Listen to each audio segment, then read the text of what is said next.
So the topic we're going to discuss today is adaptations, which is something that helps an organism survive in its environment where they live. Some adaptations are physical. You see two examples of turtles shown on this video are good examples of animals with adaptations. The desert turtle has feet that help it move easily across the sand. The sea turtle has flippers that help it move through water.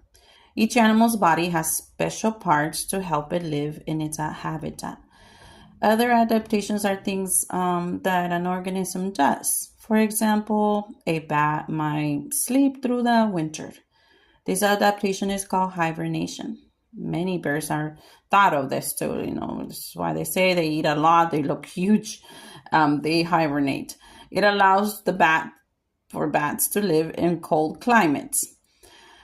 Natural selection is something that was discovered by Charles Darwin, and some of the studies and research that has been done to learn about this in the 1800s, he suggested a way to help explain adaptations. Darwin said that some members of a species have features to help them live in their environment.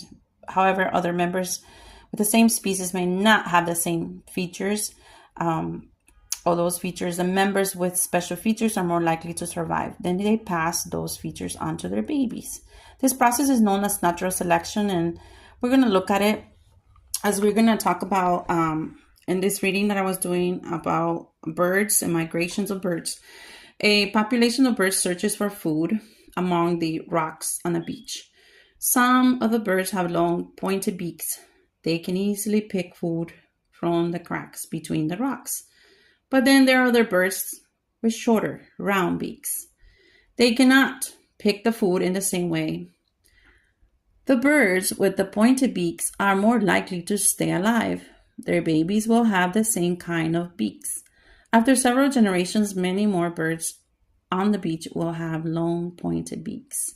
So that's just an example of how animals have a specific features and part of their physical makeup that would help them in the process of adaptation and being able to survive through the harsh winter, perhaps, or in scarcity. If birds that don't have this specific long beak would have a harder time to dig for food.